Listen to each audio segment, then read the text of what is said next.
The Titanic, built to be unsinkable. Captain and crew, the finest of their day. The night, perfectly calm.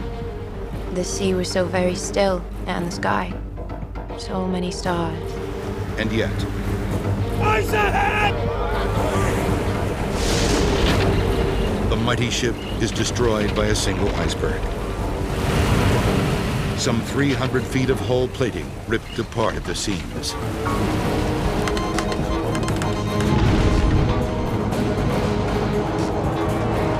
But even in the moment of disaster, there is hope. A ship on the horizon. We both came to the conclusion that she was close enough to be signaled. The captain said, "Tell them to come at once. We are sinking." Yet that ship never arrives. For 100 years, we've wondered why.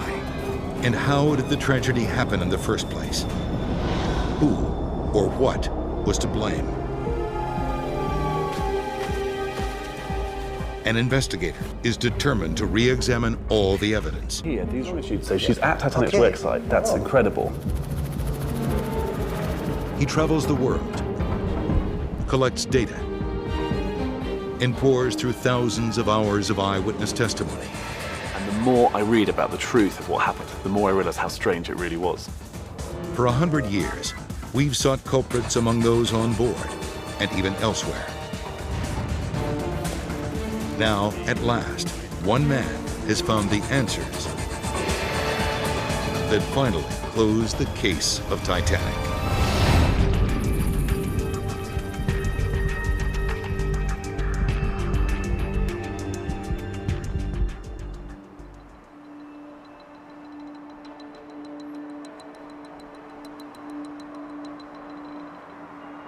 Las Vegas, the entertainment capital of the world. Hardly where one would expect to come face to face with the world's most famous ship.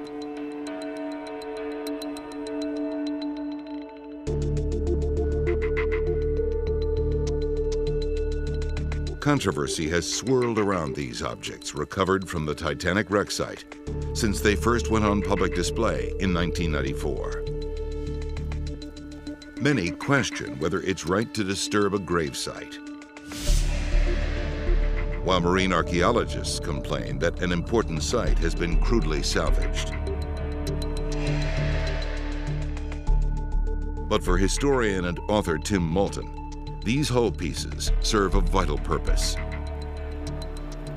This is what was built in Belfast 100 years ago. And this is a testament to how beautifully built she was. She's like a work of art. Every rivet, literally handcrafted. It's extraordinary to be standing this close to it. It's almost as though Titanic's come back from the dead and sort of hit me in the face almost, because she's here. In the 100 years since the sinking, an elaborate web of myths has grown up around Titanic. Some even believe the builders cut corners when they began her construction. What you can see here from this 15-ton piece of the Titanic is the strength of it, just the sheer... We don't build things like this today anymore. The way, its heaviness, its strength, the way the rivets were heat sealed into it and shrunk onto this very thick shell plating here. And even over here, you can see the glass. The thickness of the glass is absolutely amazing. I mean, that is nearly 2 inches thick. One of the most common myths today is that Titanic was somehow badly built, or the rivets were weak, or the metal was brittle. And I can assure you that's a complete myth. The builders were actually encouraged, if anything, to spend more money on the ship, not less. This ship is built like a battleship. Tim Moulton has debunked a lot of myths about Titanic, but he still has questions. He believes this 100-year-old case is far from closed. I spent my whole life studying the Titanic, and now I'm standing in front of it. And this is the beginning of a really exciting journey. because now I'm going to put all my theories to the test of why Titanic sank. Tim's theories are the result of hundreds of hours spent poring through eyewitness testimony. Titanic is, in fact, one of the best documented disasters in history, the subject of massive public inquiries in both New York and London. 150 witnesses were grilled with 50,000 questions. Much of that historic and scientific evidence is gathered in this library in London, the base for Tim's investigation. As soon as the survivors came off the Titanic, they gave their interviews to newspapers who slightly embellished the stories. And what I've been interested in doing is getting back to what people who were there actually experienced. From the survivors, Tim has sifted out a handful whose testimony seems vital. One of them is science teacher Lawrence Beasley.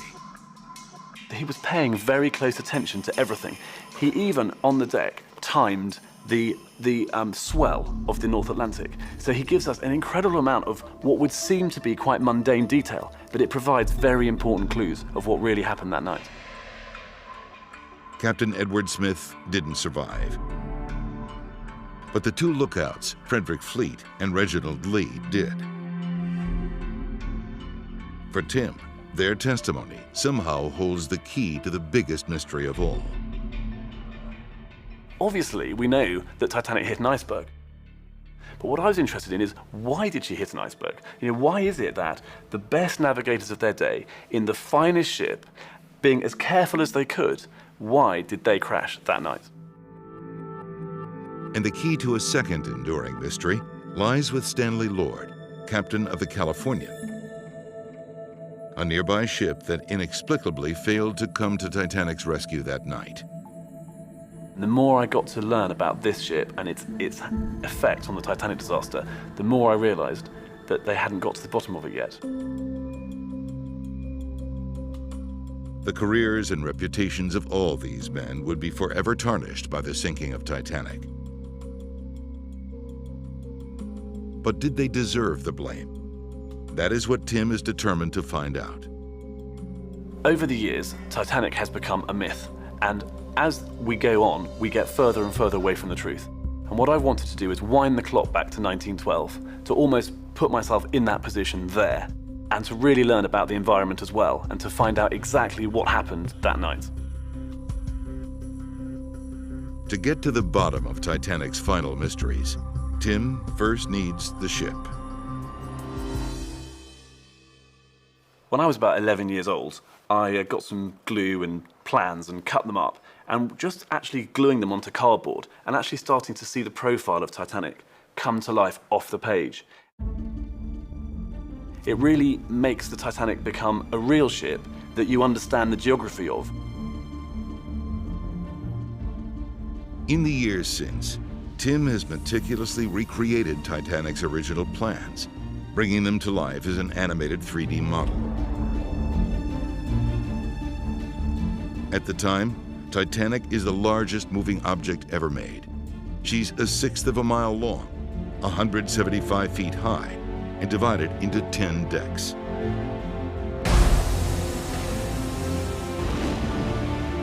Built like a battleship, Titanic's keel is laid at Harland and Wolff shipyard in Belfast, Northern Ireland in 1909. Over 20,000 tons of steel go into her frame and hull plating.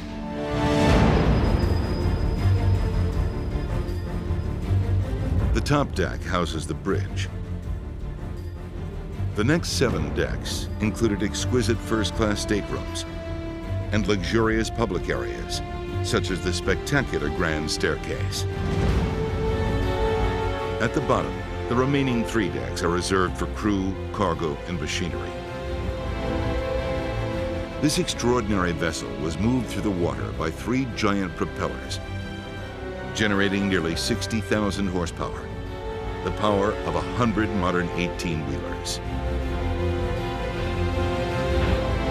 The construction takes longer than expected. Titanic's maiden voyage is delayed by almost 3 weeks. Even then, as her owners, the White Star Line, rush to get her ready, there are signs of trouble. Even before Titanic left Belfast, there was a fire that had begun to burn in the coal in this bunker here, between boiler rooms numbers 5 and 6.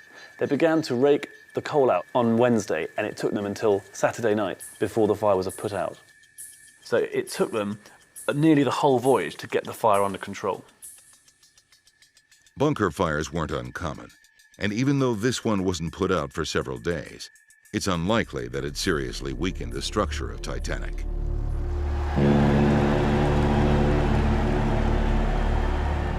On Wednesday, April 10th, 1912, Titanic finally weighs anchor and sets sail from Southampton for New York.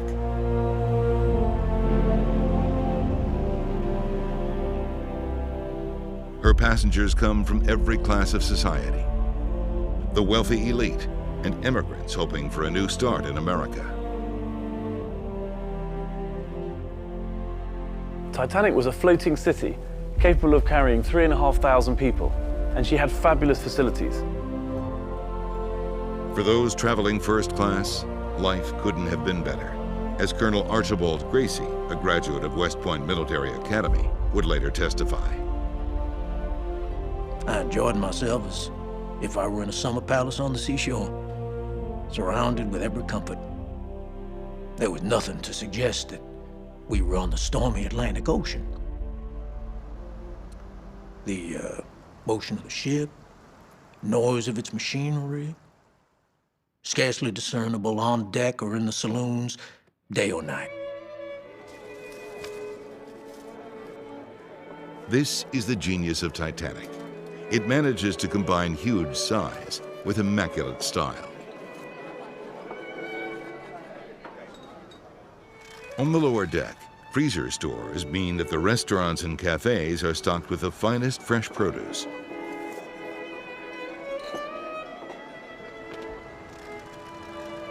Café Parisien out on B deck is accompanied by a view of the North Atlantic, passing by the French windows, a first on any ship.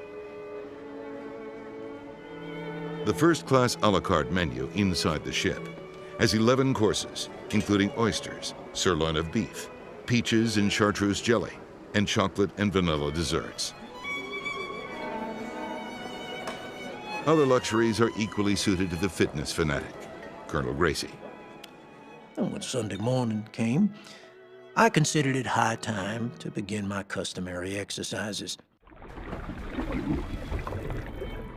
I was up early, before breakfast, preparatory to a swim in the 6-foot deep tank of salt water. Heated to a refreshing temperature. In no swimming bath had I ever enjoyed such pleasure before. How curtailed that enjoyment would have been had the presentiment come to me, telling how before dawn of another day, I would be swimming for my life in mid-ocean. So what you have to understand is that the builders and the crew really believed she was unsinkable, and of course the passengers therefore really believed she was unsinkable as well.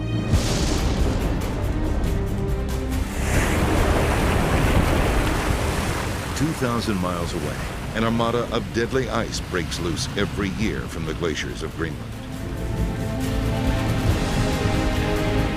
One of these giant shards has been drifting for a year and is now on a collision course with Titanic.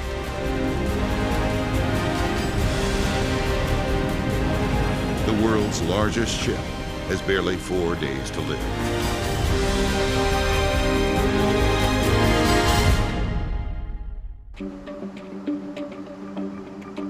Thursday, April 11th, 1912.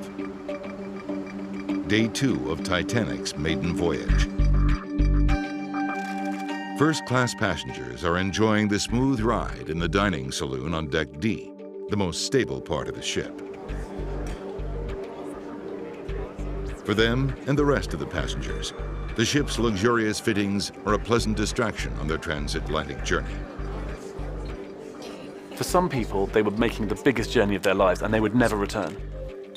But for a lot of people in first class, for example, business people, they might do this journey once a month, for example. They were always doing it, and they didn't expect it to be a trip into the unknown. They expected to arrive on Wednesday morning, and that was it. Whether they're traveling first class or third, everyone expects Titanic will deliver them safely to New York in 7 days. By 1912, the steamship companies had got together and established effectively railway lines across the Atlantic. And this is because the intense competition of passengers wanting to get to New York faster and faster were causing liners to take risks.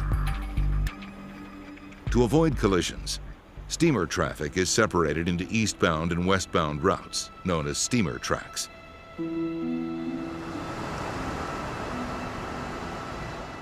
As Titanic steams west, other ships are already radioing warnings of ice ahead. Captain Smith and his officers are counting on lookouts in the crow's nest to give them up to 30 minutes warning. In clear weather, from their position 90 feet above the waves, these two crewmen can typically spot an iceberg as far away as the horizon. For now, they can see nothing ahead. Today, the movement of ice in the North Atlantic is monitored in New London, Connecticut. Tim Moulton is here to find out how. Run by the U.S. Coast Guard, the International Ice Patrol was set up as a direct consequence of the Titanic disaster by the leading maritime powers of the day. During ice season, generally February till July, it uses satellite and radar technology to track the progress of icebergs heading south. Don Murphy is chief oceanographer. So Don, are icebergs still dangerous to ships nowadays? Icebergs are dangerous to ships, even in the modern world. The icebergs in the western North Atlantic, the ones that enter the shipping lanes, come primarily from the west coast of Greenland.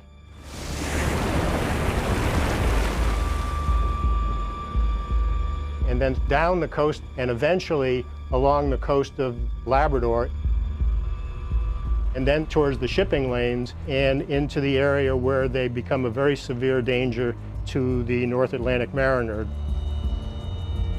The freezing current that carries the icebergs is called the Labrador. Although no one could know it at the time, 1912 is shaping up to be an unusually bad ice year as Titanic prepares to cross from the warm waters of the Gulf Stream into the freezing Labrador Current. Over 1,000 icebergs entered the North Atlantic shipping lanes during 1912. The average is a lot less than that, around 500 a year is the average, so it was a very severe iceberg year. Today, we have the technology to warn a ship of the exact location of icebergs in its path. But in 1912, ships could rely only on the power of human eyesight. April 14th, 6 p.m. 4 days since Titanic left Southampton, and 3 days since she received the first ice warnings. Although no one suspects it, Titanic and most of those on board have just hours to live.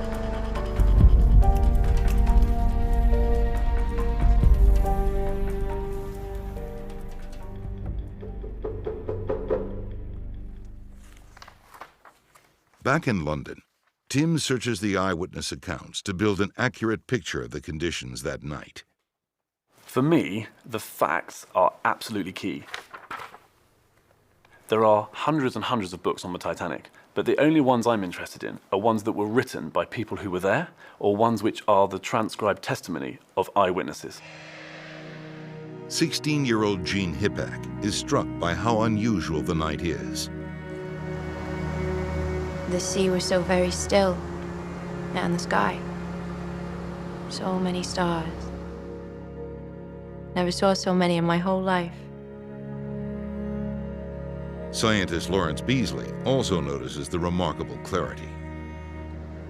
Each star seemed, in the keen atmosphere, to have increased its brilliance tenfold, and to twinkle and sparkle with a staccato flash that made the sky seem nothing but a setting made for them in which to display their wonder. The crew is more concerned about the plunging temperature. Charles Lightoller is the second officer of Titanic. Lightoller talks about it dropping 4 degrees in the half an hour that he was having his tea, and the carpenter then goes to stop the fresh water freezing up, and yet they'd been sunbathing on the deck just before. Freezing. All of the survivors mention how sudden the drop in temperature was, and how extreme the drop in temperature was. It was just a keen, bitter, icy, motionless cold that came from nowhere and yet was there all the time.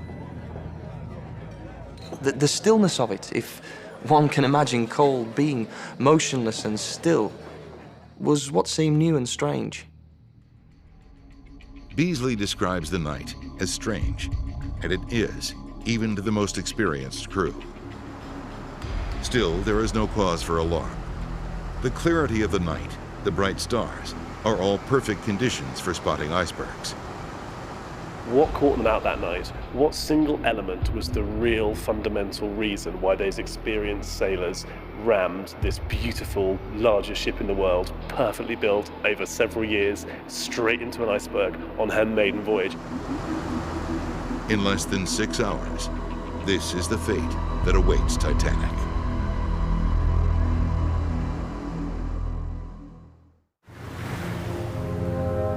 Sunday, April 14th, 1912, 7 p.m.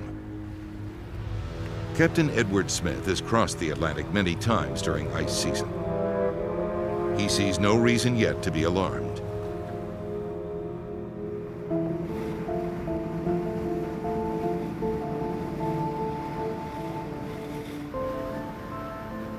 Titanic author and investigator Tim Moulton travels to Newfoundland to get as close to the scene of the crime as he can. Even today, these waters are teeming with dangerous icebergs.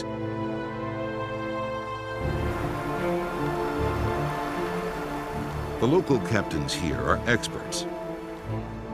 They have to be. Their livelihood depends on successfully navigating among icy monsters, sometimes 300 feet tall. With a trained eye, you can see the white caps forming here. You see some areas of calm as well. Yeah. It's the Labrador current that's running right along here. And is that why the ice is so near the shore here? Exactly. It's the driving force that brings these icebergs here, really. 7/8 of the ice is underwater, so the main sail is underwater, really. Yeah. So when that current strikes that ice underwater, it's going to have a dramatic effect on the movement of these icebergs.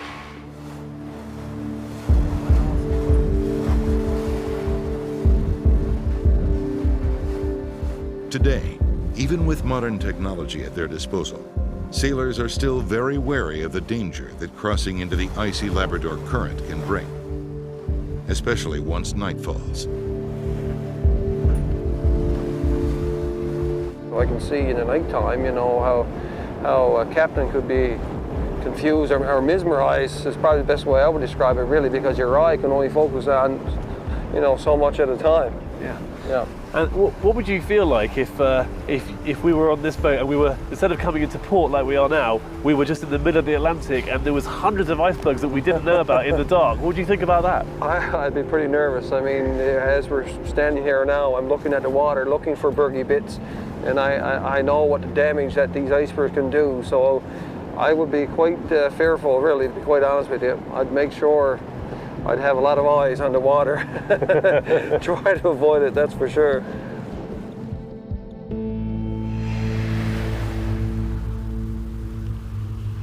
April 14th, 8:30 p.m. Visibility is good and the horizon is clear. No icebergs in sight. She's a fine captain. All right. Titanic is now steaming at over 22 knots, roughly 25 miles an hour. Very good. Carry on. She is almost at top speed. One of the most common explanations that people give for the cause of the Titanic disaster is that she was going too fast. And yet, when you look at the evidence, what you see is that captain after captain testifies to having experienced it to be totally safe to keep to full speed in ice in clear weather. Another legend has it that Captain Smith is drunk on duty. But he never drank at sea. Right, get that. He's in command of Titanic because he's considered one of White Star's finest captains. Titanic is their fourth large ocean liner he's taken on its maiden voyage. That night, the weather was completely clear, so Captain Smith was doing only what all the other captains would have been doing, which is keeping a sharp lookout. The entire safety of Titanic now depends on the sharp eyes of the lookouts aloft. Frederick Fleet and Reginald Lee. Another thing that's been blamed for the Titanic disaster is that the lookouts didn't have binoculars. And it is true that binoculars were scheduled to be in the crow's nest, but they weren't in it for that journey. However, having read all of the inquiries and listened to testimony from the captains of all the major transatlantic liners, what I know is that the best way of spotting ice at night is with the naked eye. And binoculars are in fact for inspection of an object and not for detection of an object. And the last thing the officers on the Titanic wanted was the lookouts messing around with binoculars trying to verify what they were seeing. On Titanic, a lookout's sole job is searching for potentially hazardous objects in the ship's path.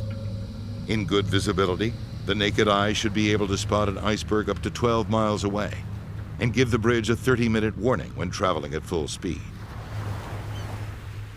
What they wanted was a quick 3 sharp rings of the bell, which means an object dead ahead. It's now 9 p.m. For some of Titanic's passengers, the night is still young.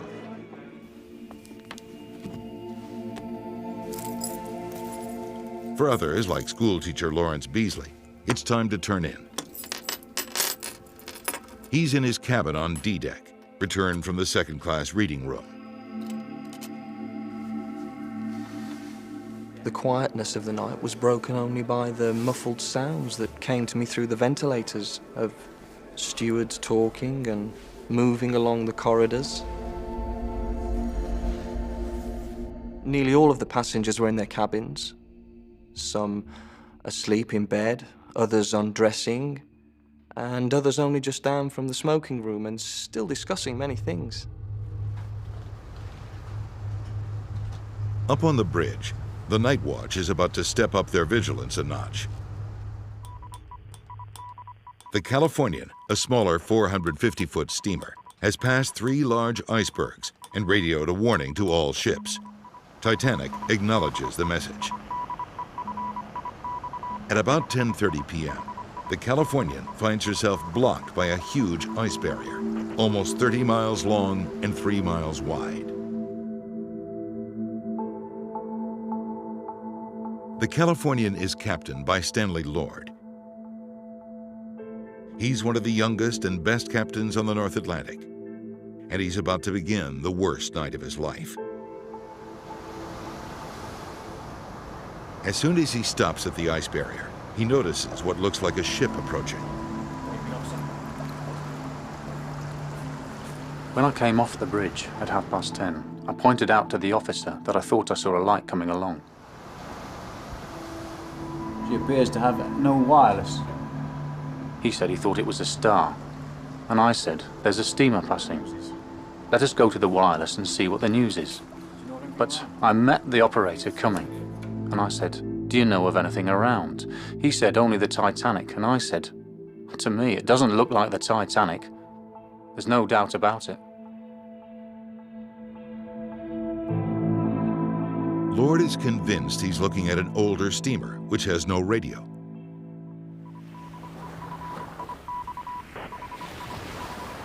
He tells his radio operator to put in another call to Titanic, which must be elsewhere. But on the Titanic, the operator is under pressure. The ship has just moved within range to send telegrams to the United States, and there's a huge backlog of messages. In order to hear the distant signal, Jack Phillips has turned his headphones up to full volume.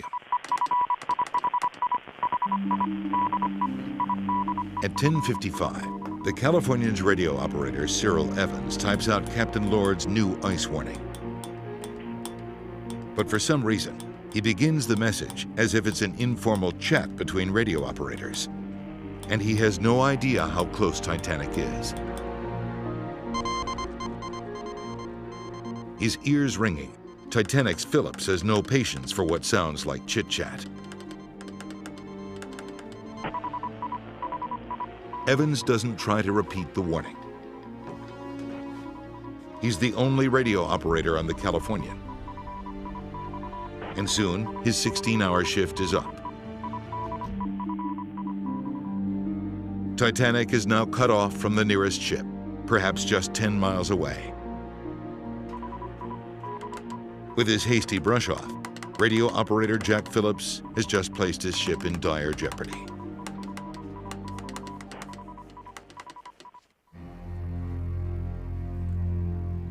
In his mind, author Tim Moulton has replayed this moment countless times. But still, the logic of it escapes him. Sunday, April 14th, 11:30 p.m. Day 5 of Titanic's maiden voyage. The world's largest ship is steaming through a massive ice field in the darkness, confident her lookouts can provide at least 30 minutes warning of any danger. 10 minutes later, that confidence proves fatal. Ice ahead! Ice ahead, ice ahead! The iceberg isn't 30 minutes away, more like 30 seconds.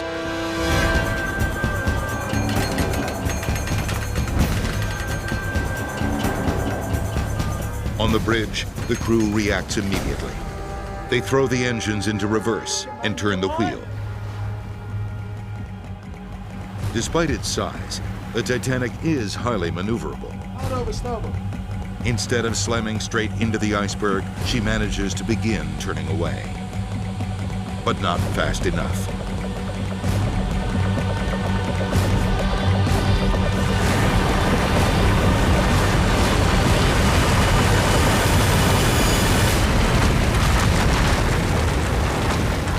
Below the waterline, the ice rips into her hull, opening up a 300-foot seam in the 1-inch steel plates.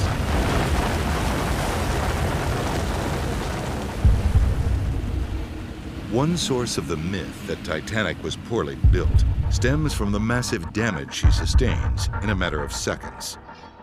The damage that was caused by the iceberg to Titanic was equal to 1 million foot-tons a second, and that's like an explosion. And basically, even a modern battleship would have been sunk by that sort of impact. But the ship is so large, many passengers have little idea of what's happening.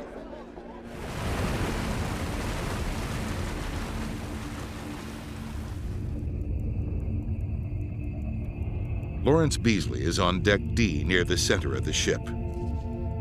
Then there came to me what seemed nothing more than an extra heave of the engines. Nothing else. No sense of shock, no jar that felt like one heavy body meeting another. The thought came to me that they must still have further increased the speed.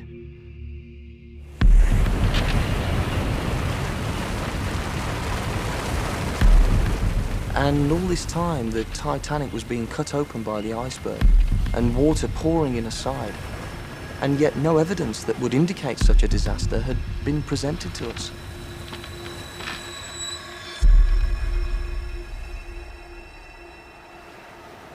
Near the stern, Quartermaster Thomas Rowe is unaware that anything is wrong. He's mesmerized by the new electric lights, an improvement on the flickering oil lamps of old. They're surrounded by bizarre halos caused by ice crystals in the air. Rowe calls them whiskers round the lights. I glanced forward. A windjammer, sails set, seemed to be passing along the starboard side. Then I realized it was an iceberg, towering perhaps 100 feet above the water. The next instant, it was gone, drifting astern into the dark.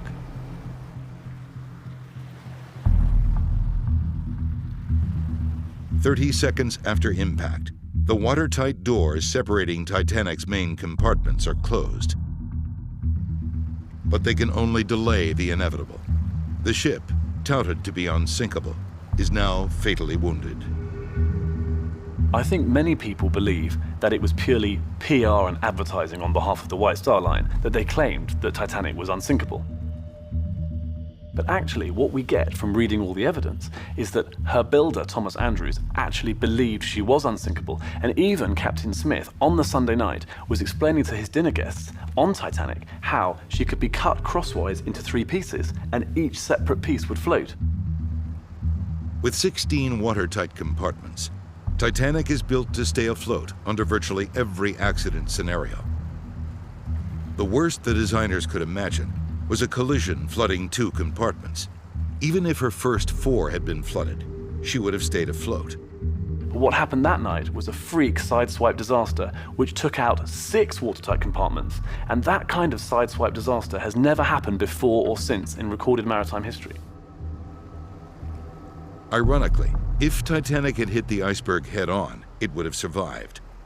But the damage caused by the iceberg was literally unimaginable. 6 minutes after the impact, the ever-observant Lawrence Beasley realizes that something is wrong. And so, with no thought of anything serious having happened to the ship, I continued my reading. And still the murmur from the stewards and from adjoining cabins, and no other noise. No cry in the night, no alarm given, no one afraid.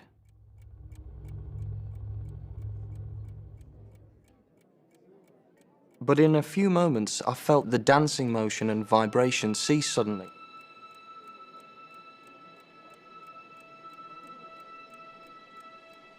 The engines, that part of the ship that drove us through the sea, had stopped dead.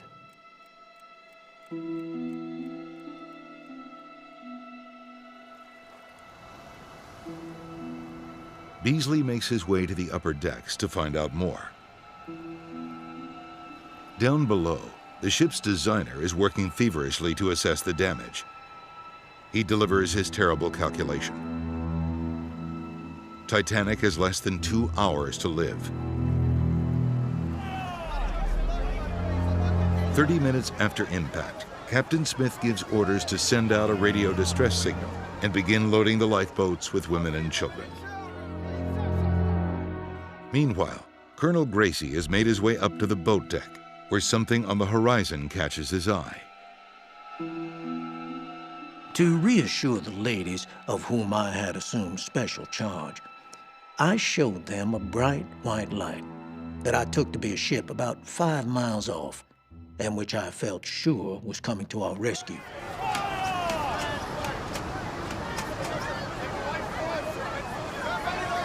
Captain Smith orders an attempt to signal the same distant light.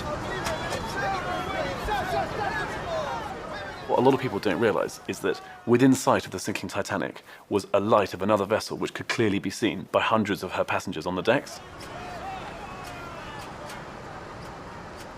But instead of growing brighter, the light grew dim and less distinct, and passed away altogether.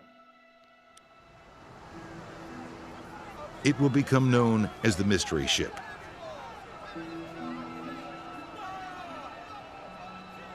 Titanic is left all alone. A common belief is that she simply doesn't have enough lifeboats for all her passengers and crew. The truth is more complicated. In 1912, the Board of Trade was trying to make ships become watertight and become lifeboats in themselves. And the Board of Trade actually rewarded you with having to carry less lifeboats if your ship was properly subdivided. They believed that the best way to save life at sea was preventing ships from sinking in the first place, not having dangerous ships with lots of lifeboats on them.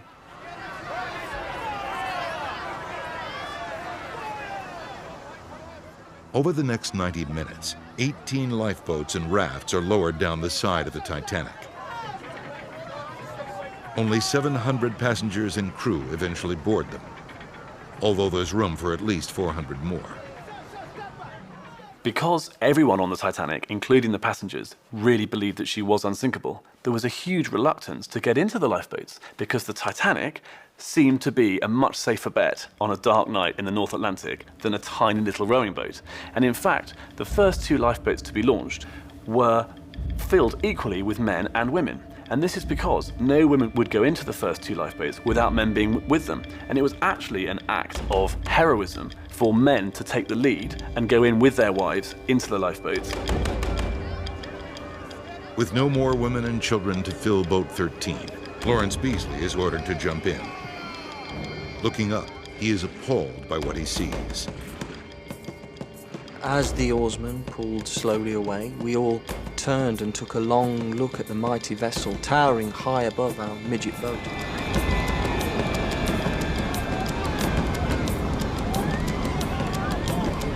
I know it must have been the most extraordinary sight that I shall ever be called upon to witness.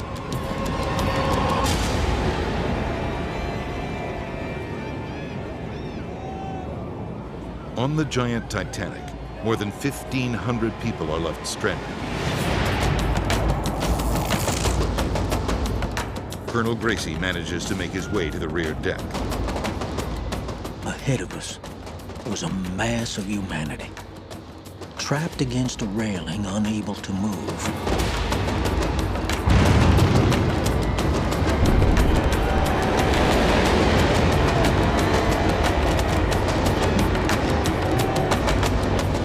As the ship keeled over forward, I believe their bodies were caught in the angles of the deck or entangled in the ropes and sank with the ship.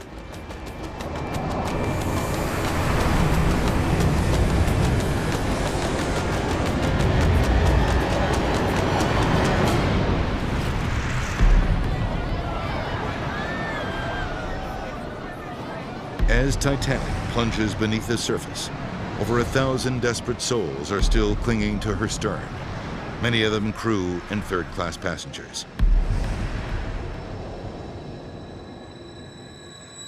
Colonel Gracie is one of them.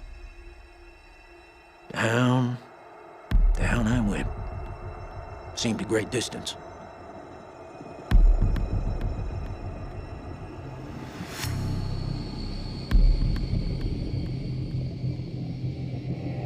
I held my breath for what seemed an interminable time, till I could scarcely stand it any longer.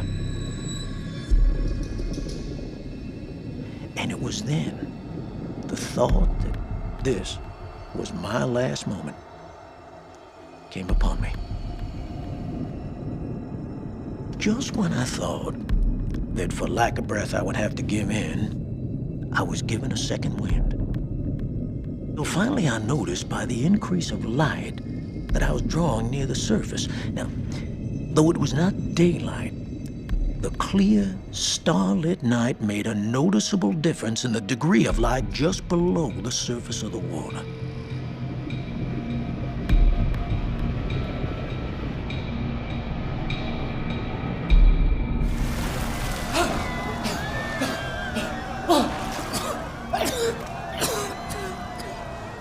Miraculously, Gracie finds his way into a lifeboat.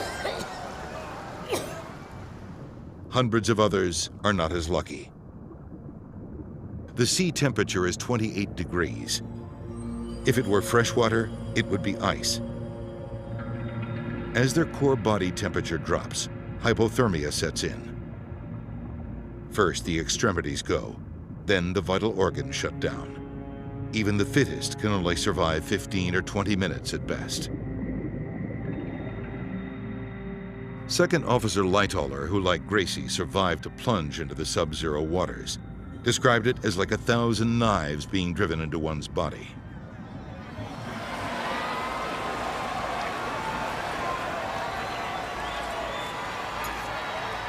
"16-year-old Jean Hippad witnesses the horror from Lifeboat 4. You can't think what it felt out there alone by ourselves in the Atlantic.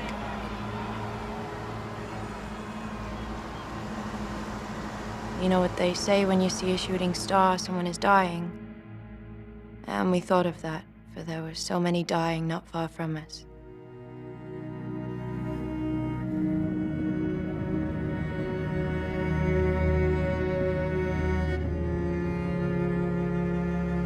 the survivors can only think of the mystery ship, whose light they briefly saw, but which failed to come to their rescue. The pity of it. So near. And so many people waiting for the shelter its decks could have given so easily. It seems impossible to believe that the captain and officers knew of our distress and deliberately ignored it. Captain Lord of the Californian would spend the rest of his days fending off accusations that he abandoned Titanic that night.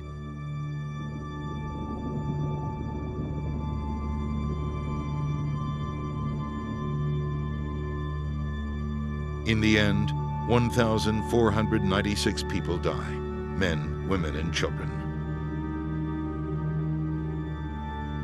The impact of the disaster reverberates around the world.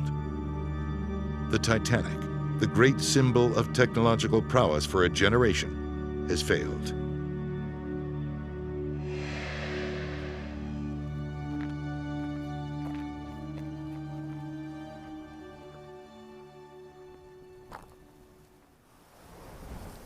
From here, just straight down there, is actually Cape Race, which was the first place which received the distress signal from the Titanic. In Nova Scotia, which is not far from here, in the town of Halifax, all of the bodies recovered from the Titanic were brought, and sadly they only recovered about 350 bodies. Among them was American millionaire John Jacob Astor, the richest passenger on board Titanic. Also, probably one of the poorest, an unknown 2-year-old boy, buried along with 122 others in Halifax's Fairview Cemetery.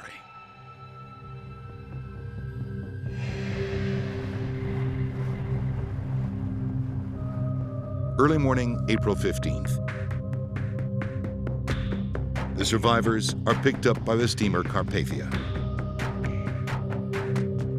Of the over 2,000 passengers and crew who were aboard Titanic, just 712 are rescued and taken to New York. As soon as the survivors come ashore, they begin telling their grim tale. Straight after they came off the rescue ship, lots and lots of survivors were interviewed by Senator Smith in America, and this is the exact transcripts of precisely what they said. And not satisfied with that, the British then had their own inquiry into the Titanic disaster, where in total, 50,000 questions were asked to more than 150 important eyewitnesses. Both inquiries made important recommendations. In the future, there were to be enough lifeboats for all, better designed watertight compartments, better radio communications between ships, and better lookout procedures, including an end to the practice of traveling at full speed through waters with ice. But in the end, they could find no clear cause for the disaster, leaving room only for the theories Tim has spent decades digging into. Was Titanic traveling too fast? Was the captain drunk? Should the lookouts have had binoculars? Or was the ship's hull too weak? Having looked at all of these theories of what may have caused the Titanic disaster, you can actually see that each one falls apart on close scrutiny. So we're still left with a question: what really was the underlying cause of the sinking of the Titanic? Having worked through Titanic's timeline, Tim believes he can now see an intriguing pattern emerging in the eyewitness testimony, which no one else has picked up on before. That I thought I saw a light coming along, and it was a most peculiar night. And we had been... And the sky. So many stars. And to twinkle and sparkle with a staccato flash that... The clear, starlit night made a noticeable difference in the degree. There was a slight haze coming. We could not distinguish where the sky ended and the water commenced. There was what you call a soft horizon. For one person, it was clear. For another, there was a soft horizon. So that led me to ask why. Why were witnesses at the same crime scene describing things so differently? And that led me to look at the science and look to see if anything about the physical environment in which Titanic sank would give us a clue to unlock the apparent inconsistencies in the testimony. That physical environment begins with the Labrador Current in which Titanic sank.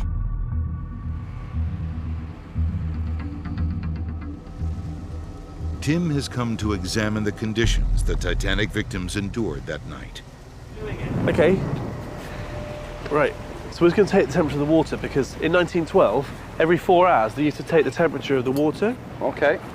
So, I'm just going to try and get this. One of the key facts from the eyewitness testimony is the sudden drop in temperature as they approach the Labrador Current.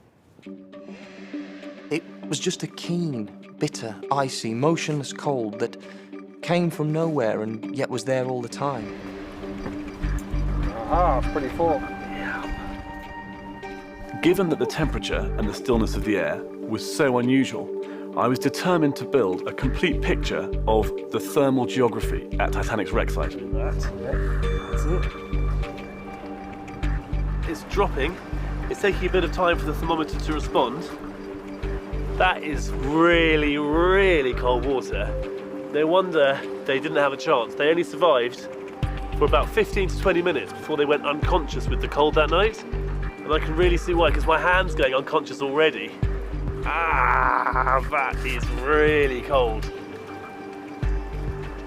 Yeah, that water's only 2 degrees centigrade here. And that's, it's still warmer than it was the night the Titanic sank, but that's very cold water. And it'd be interesting to go a bit further outside the Labrador Current and see how warm it is over there.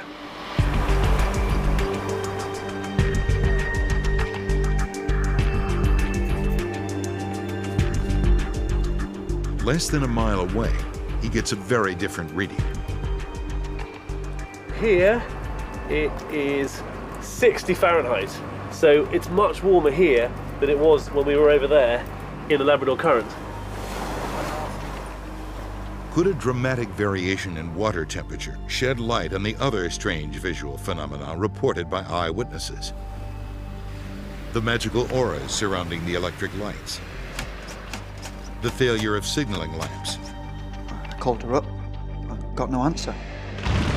Or this. A thin, light gray, smoky vapor that hung like a pall just a few feet above the surface of the broad expanse of sea.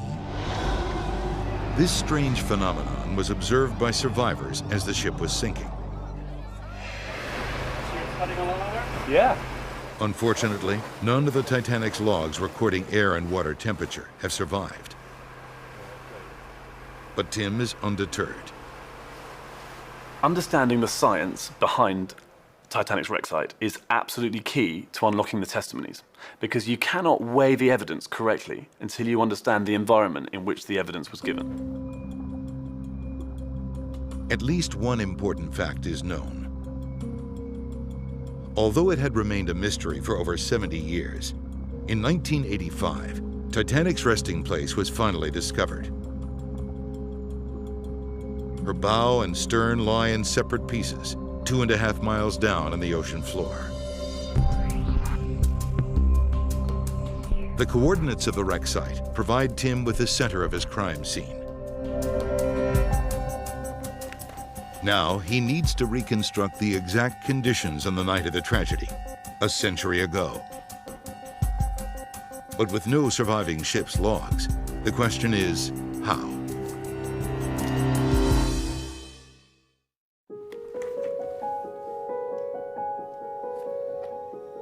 So I started looking everywhere on the internet for where could I get evidence. I looked at, could I get it from barrage balloons? Could I get it from ships' reports? Were these ships' reports still existing? And what I discovered was that there is still a place where they keep the records from 1912 of the air and sea temperatures.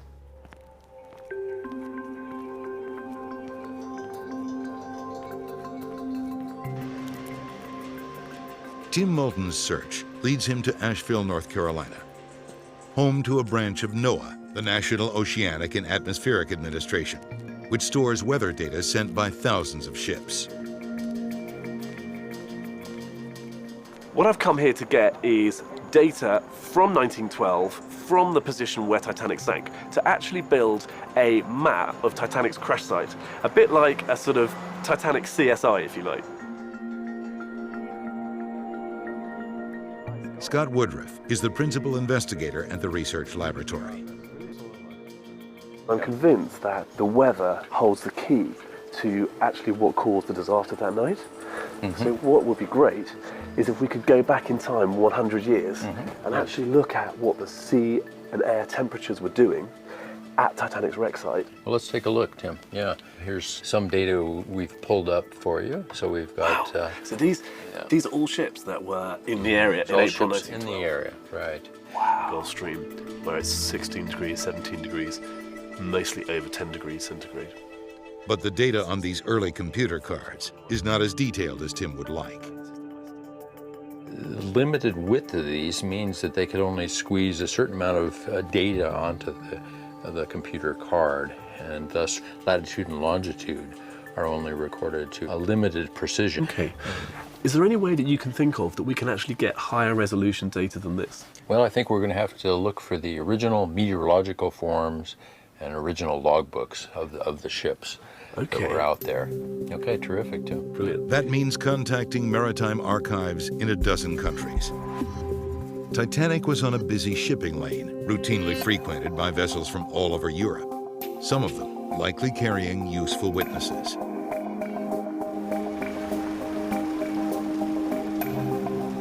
Two weeks later, Tim gets a call from the German Meteorological Office in Hamburg. Hi, Wolfgang. Hi, Tim. The director is Wolfgang Glöden.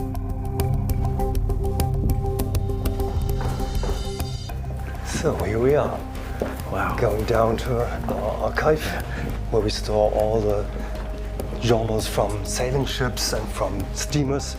And it begins 1829. Yes. And how many records do you have down here? We store about 37,000 journals in this archive. Yes.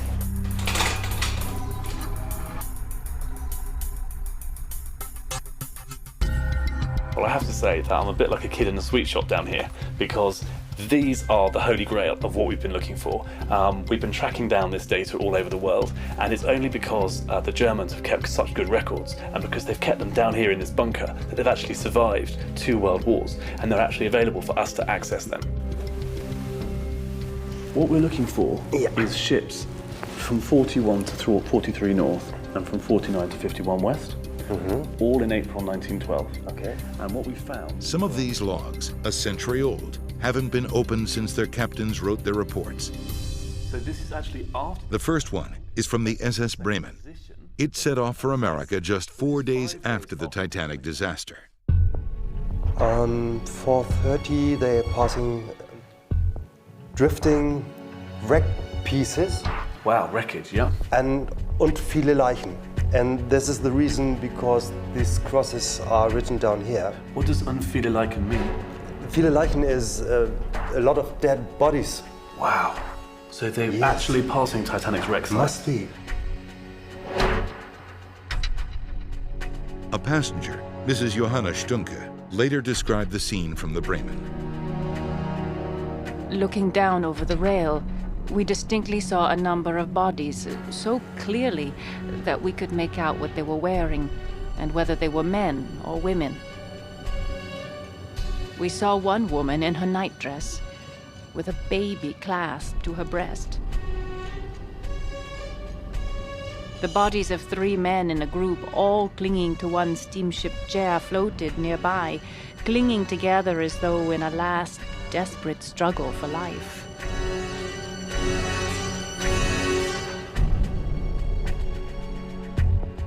Surrounded by the wealth of new evidence about the disaster, Tim searches deeper.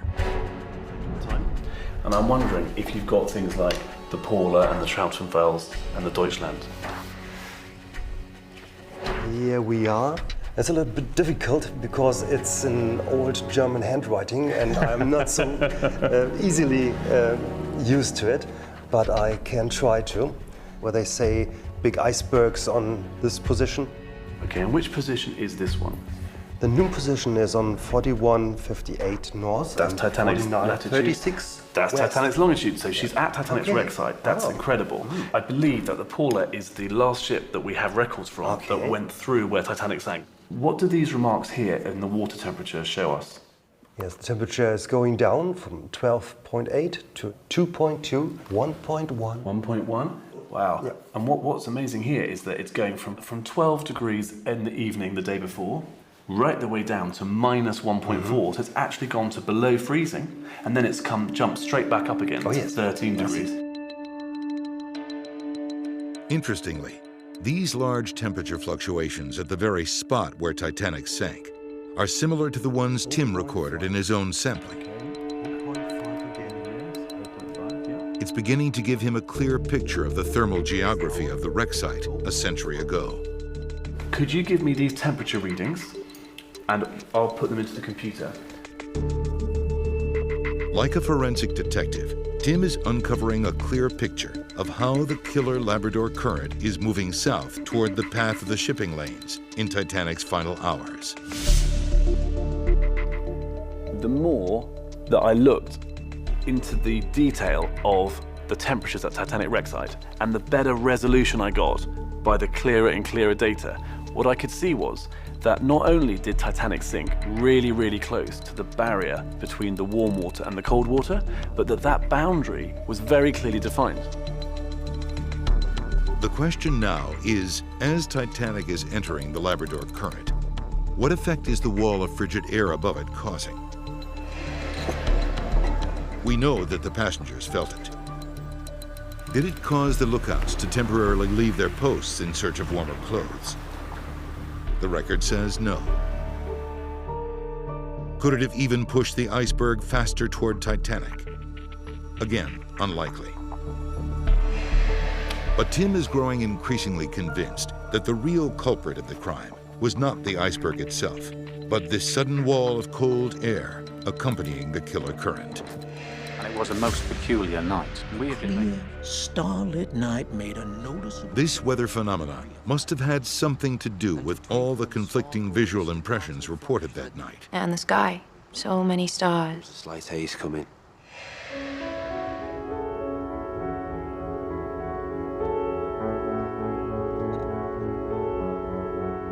As Tim continues his journey to gather evidence, he recalls that one of the survivors shared his belief that forensic science could ultimately provide an answer to why Titanic sank.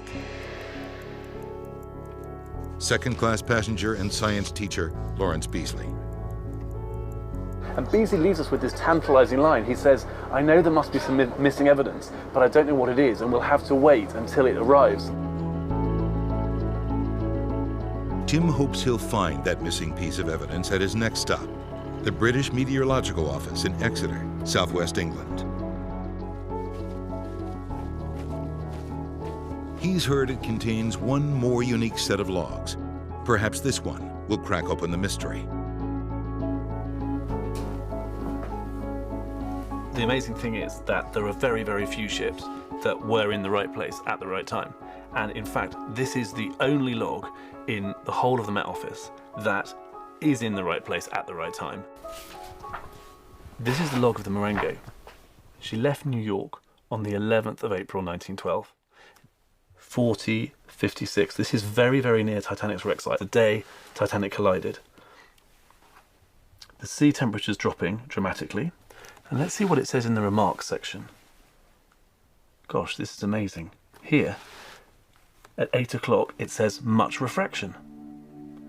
And then at noon, much refraction on horizon. And then great refraction at 4 p.m. And at midnight, she says much refraction, stars very clear and bright. And that's what the survivors noticed, is how clear and bright the stars were. The sea was so very still. And the sky. So many stars. And to twinkle and sparkle with a staccato flash that made the sky seem nothing but a setting made for them in which to display their wonder. Until now, Tim has been finding data confirming a massive drop in temperature as Titanic entered the killing zone. But this log indicates something far more significant. the passengers and crew weren't just suddenly getting colder. The very atmosphere was beginning to play tricks on their eyes. When mariners record refraction in their logs, they're describing strange optical effects and distortions in the air. What difference could such visual phenomena have made in the minutes before Titanic hit the iceberg? Tim is the first person to uncover these strange optical effects at the crime scene and at the exact time it occurred. Hier sind jetzt die nächsten Bücher. What have you found? Now he scours the other archives to confirm his breakthrough. The Trautenfels. Yes, this is the word Luftspiegelung. And what does that mean? What does Luftspiegelung mean? Luft is air. Yeah. And Spiegel is mirror. Yeah. And altogether it's air mirror. Like a mirage? Yes. That's absolutely I think incredible. This is what they meant. A mirage. At last, something that might explain what happened that night. Clear horizon with mirage in the afternoon. Clear horizon with mirage.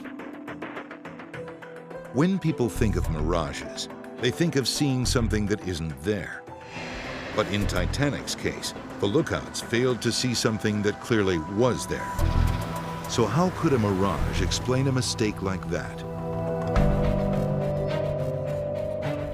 To find out more about these visual phenomena, Tim travels to a place that is the very opposite of Titanic's crime scene: the desert.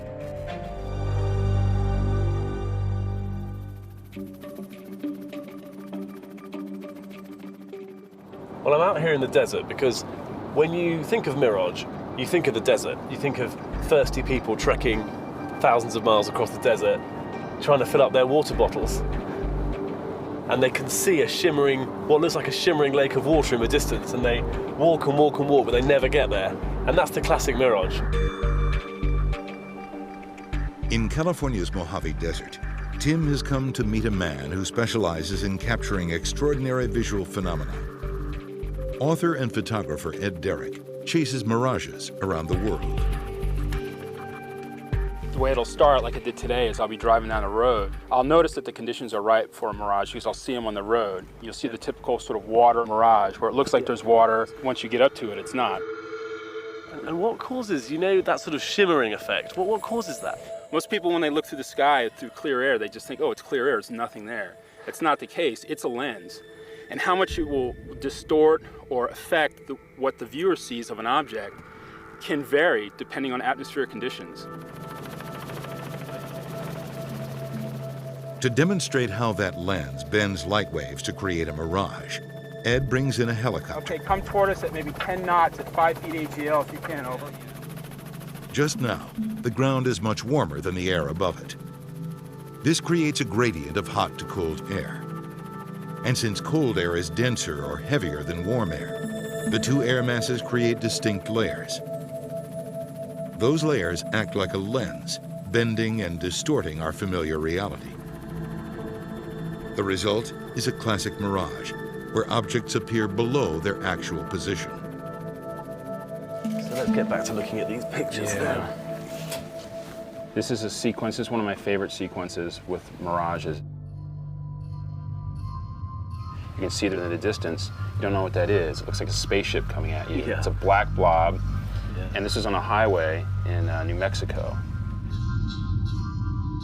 You have no idea what it is, and slowly it emerges. It still looks like a spaceship right there. Yeah.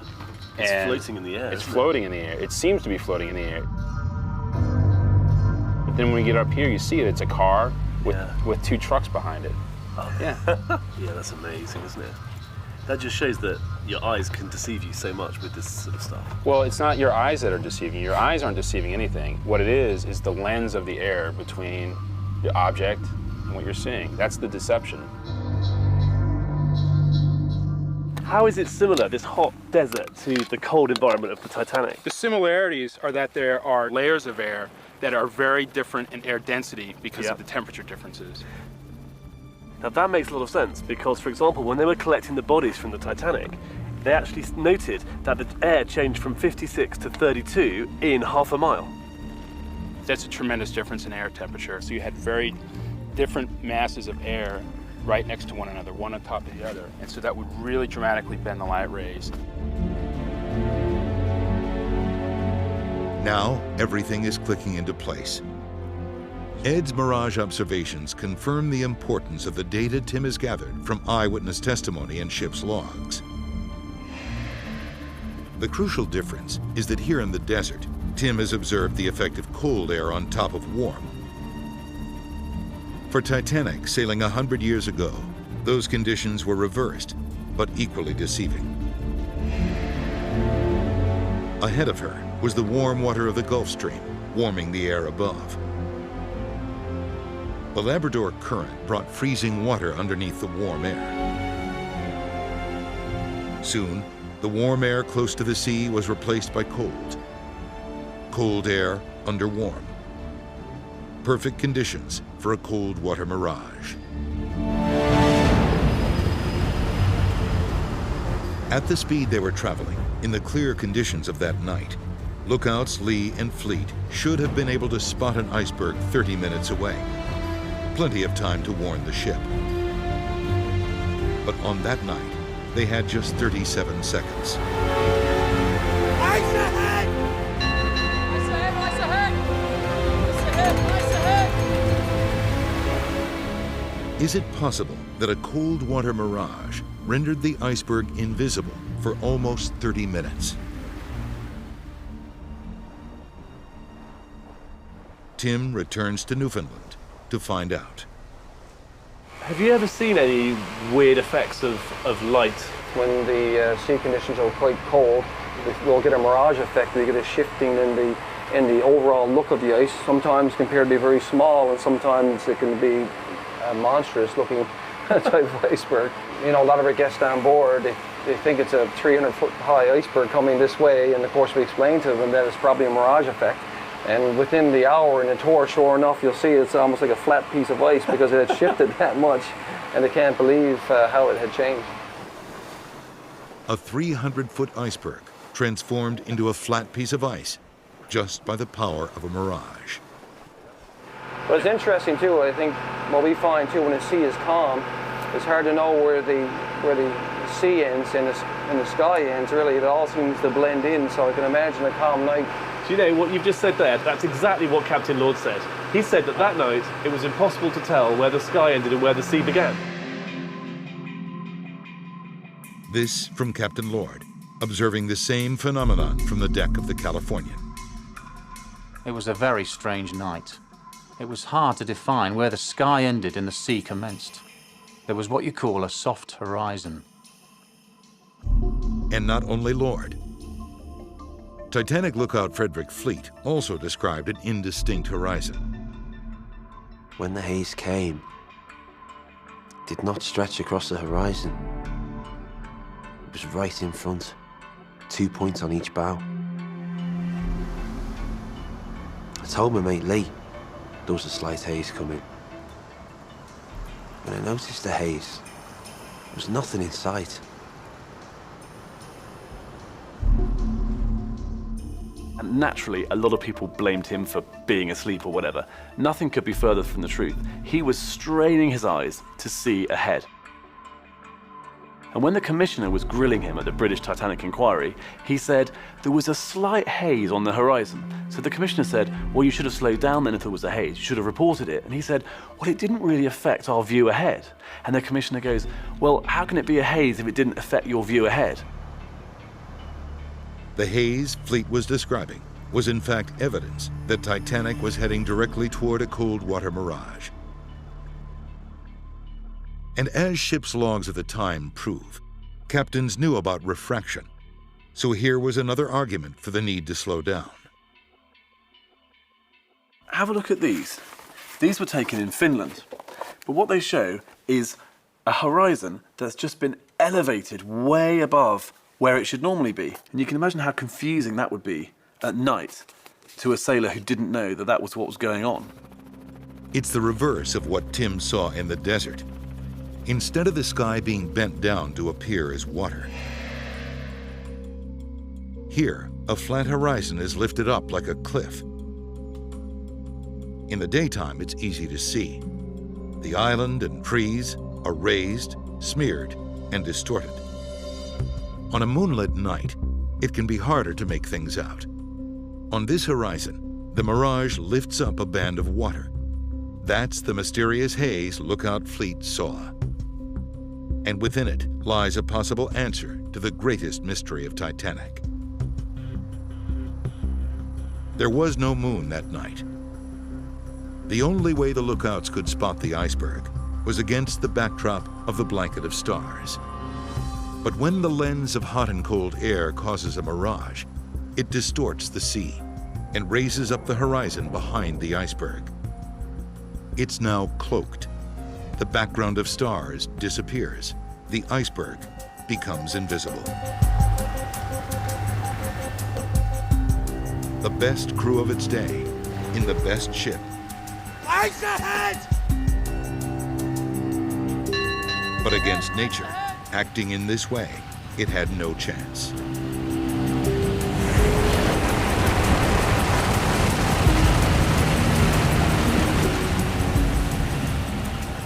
It's a compelling theory.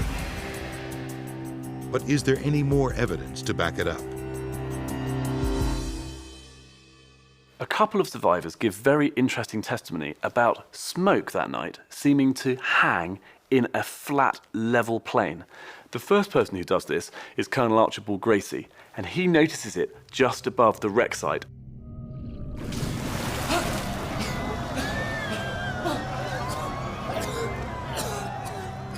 What impressed me at the time my eyes beheld the horrible scene was a thin, light gray, smoky vapor that hung like a pall just a few feet above the surface of the broad expanse of sea that was covered with a mass of tangled wreckage.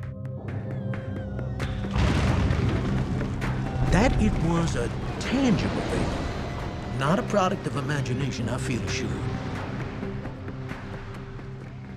But then, from much further away, first-class passenger Philip Mock, in his lifeboat, he describes that as Titanic sank, a column of black smoke rose high into the air and then flattened out at the top like a mushroom. What Philip Mock describes from his lifeboat is how the smoke from the doomed ship is clearly hitting a juncture of the layers of cold and hot air. Final proof that the conditions for a mirage existed above Titanic.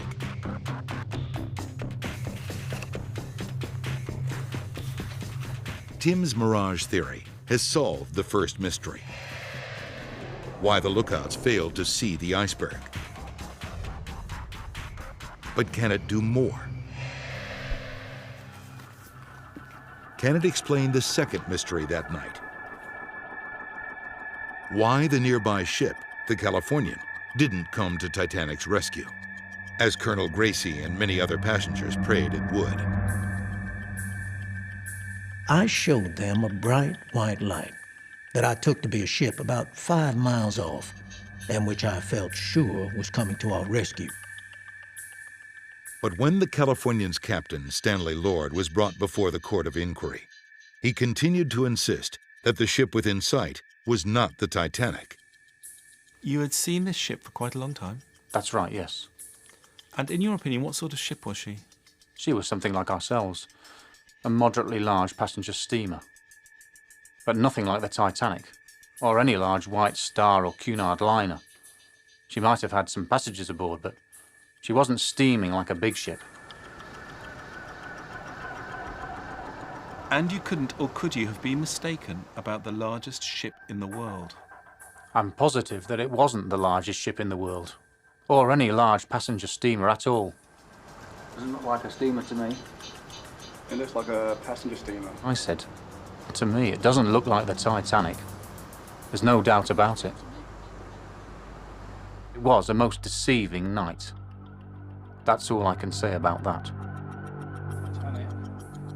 Passenger steamer doesn't look Lord eventually handed over the watch, confident in his judgment. For the next 6 hours, he slept.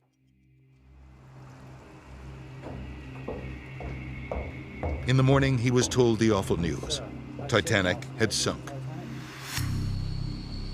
and the chance for the Californian to rescue most, if not all, the survivors was gone.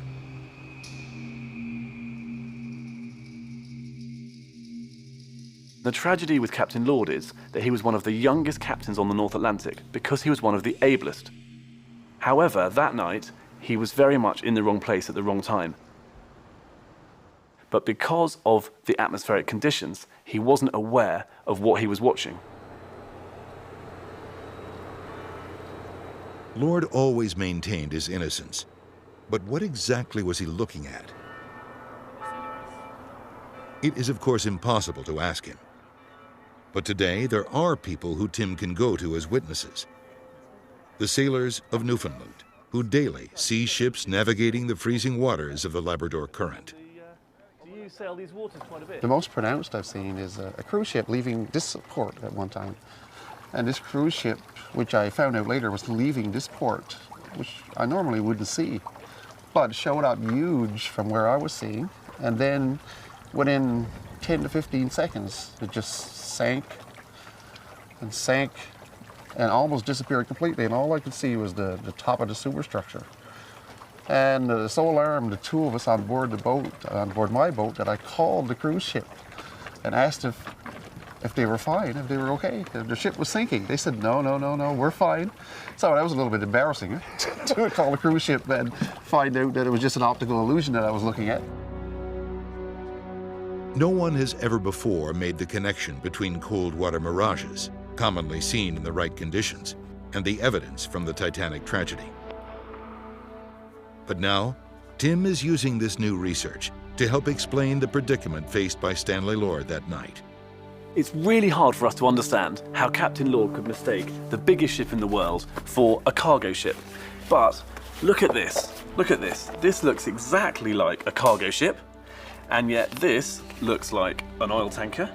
But in fact, what we realize in this photograph is it's a mirage which is causing an oil tanker to look exactly like a cargo ship.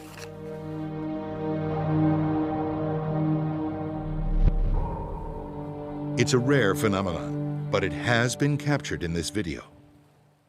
Amazingly, this is one and the same ship. A single ship is distorted by a cold weather mirage, superimposing a virtual image above it. These shots were taken off the coast of Finland in broad daylight.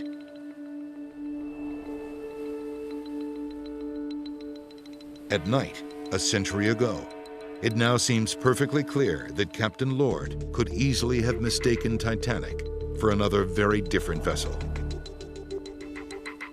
It does actually make me feel sorry for Captain Lord, knowing now what I know about the science of that night.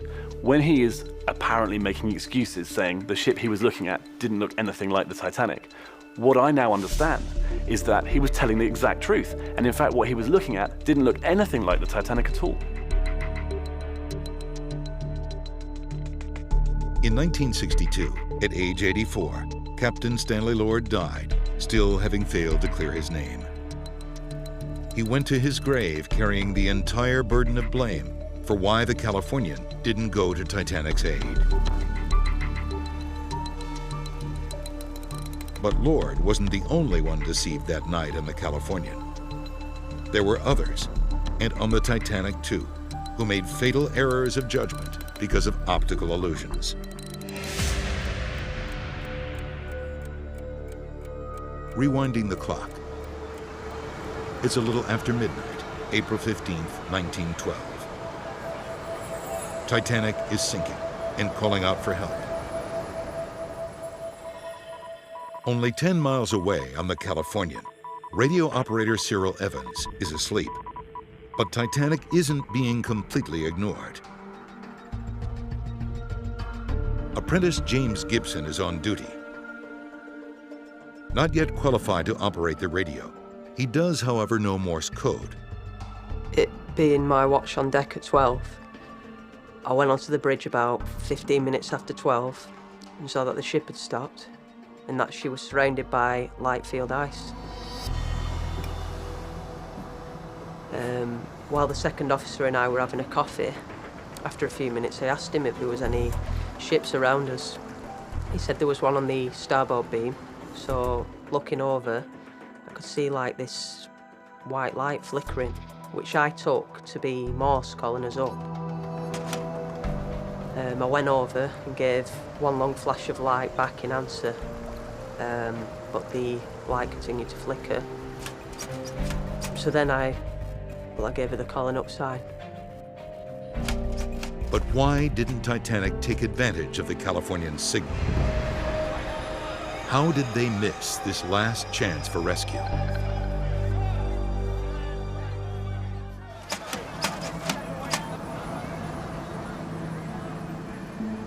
On board Titanic, many of the passengers catch sight of something that stirs their hopes of escape. I showed them a bright white light that I took to be a ship about 5 miles off, and which I felt sure was coming to our rescue. Fourth Officer Joseph Boxhall is at the Morse lamp. His target is the mysterious flickering light of a distant ship. Captain Smith was standing by my side, and we both came to the conclusion that she was close enough to be signalled by the Morse lamp.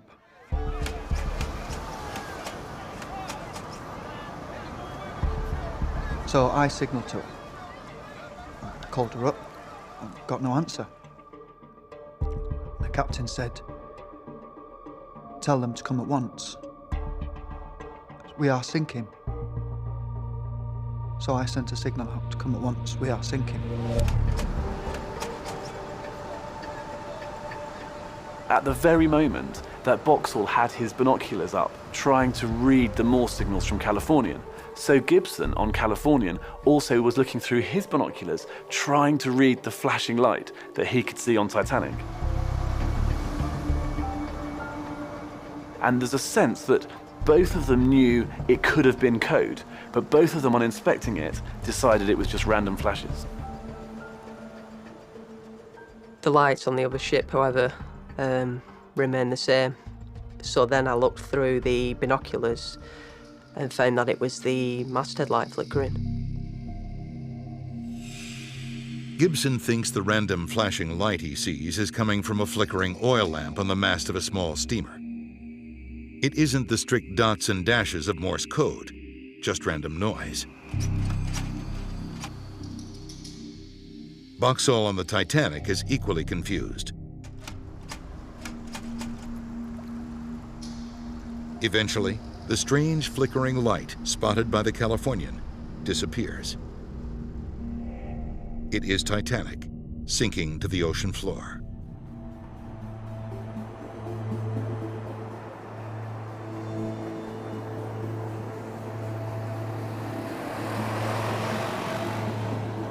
Tim began his investigation in Las Vegas, examining the piece of Titanic's hull dredged up from the bottom of the ocean. And it's here in Las Vegas that he finds the final piece of the puzzle. I have spent years wondering why these two ships, which were trying to Morse each other all night, couldn't communicate. Right here, right now, is the answer. It's simply that these lights, which we can see here, we know they're constant because there's no problems with the power supply in Vegas, but we can clearly see them flickering on and off with a staccato flash. And that reminds me of what Beasley was talking about when he said the stars really seem to be alive and to talk that night. And here we are. These lights seem to be alive and they almost seem to be talking. And the tragic thing about this beautiful sight is it's exactly that phenomenon, known as scintillation, which scrambled Titanic's Morse lamp signals. And it meant that the nearby ship, instead of realizing it was Titanic and coming straight to her aid, never ever came to her aid. Like a mirage, scintillation is caused by light waves traveling through layers of warm and cold air. But here, they're moving in front of distant points of light, which respond by growing rapidly brighter or dimmer, exactly as they did in the freezing North Atlantic Ocean a century ago. But on that night, the same phenomenon rendered the Morse lamp signals between the two ships utterly meaningless.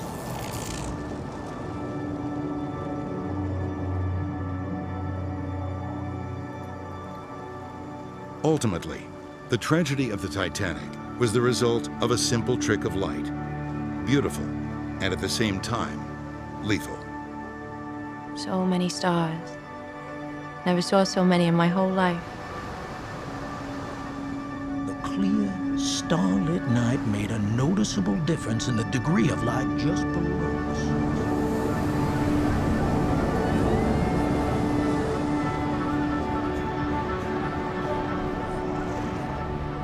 For 100 years, people have wondered and argued over Titanic, a great symbol of human ingenuity, yet still somehow a victim of human fallibility. With the unusual conditions that night, the lookouts and the captain should have sensed the need to slow down. And the radio operators on both Titanic and the Californian showed fatal lapses too. But the real culprits were forces beyond human control. It's almost as though Titanic sank in a killing zone of nature, where all these very dangerous elements combined to make it fatal. A series of freak phenomena converging at a time and a place to make disaster inevitable. The words of survivors, combined with a modern scientific investigation, have at last solved the great mysteries of Titanic.